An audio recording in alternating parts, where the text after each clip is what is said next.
Thomas Comes to Dinner. For the past few months, Thomas had been working to help build a new restaurant on Sodor. After many months of hard work, construction was finally completed. It's a very fancy restaurant, owned by a famous chef named Gordon Ramsay. The restaurant looks amazing from the outside. It will probably look even better from the inside. Why, hello there, little Thomas.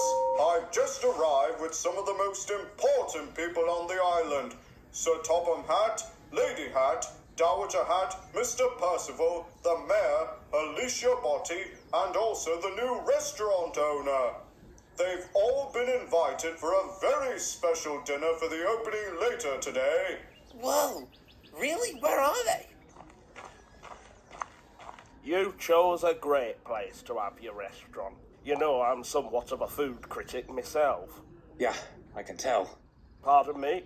I would really like to go inside this restaurant and see what it's like. It's probably beautiful. I heard it has Michelin stars. Yes, indeed. 7 of them. Ha ha.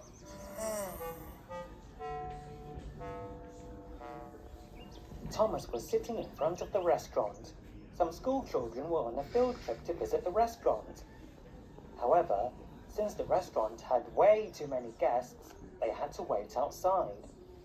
All Thomas could do was stare at the blank wall in front of him. Okay, children, it's time to go inside now. Everyone follow me in a single file line, Said the teacher. Thomas's driver left Thomas alone so he could grab a bite to eat and followed the children inside the restaurant. Except for one. He snuck into Thomas's cab and was fiddling with the controls. Excuse me, is that in there?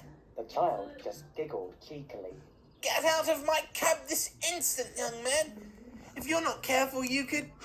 But it was too late. Thomas was sent rolling helplessly towards the restaurant. Oh no, not again! Look out! Smash went the wall as Thomas was once again poking out of the wall.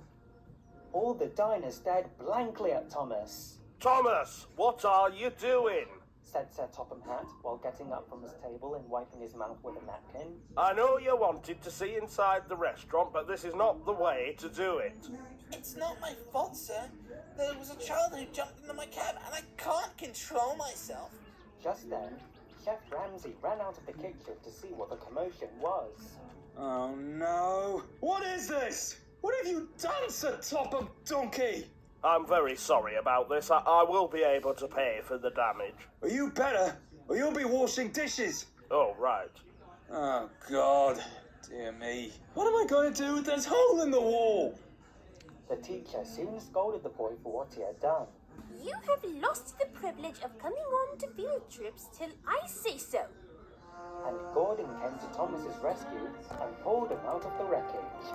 So, I bet you did get to see the inside after all, Thomas. Well, certainly not how I expected to see it. This gives me an idea. A new extension had been built for the restaurant. There was an opening right where Thomas crashed, with rails and buffers, so Thomas could puff inside and look around through the glass. And he loved it. And the diners loved seeing the different types of engines puffing in. And Thomas couldn't contain his smile. Neither could Chef Ramsay.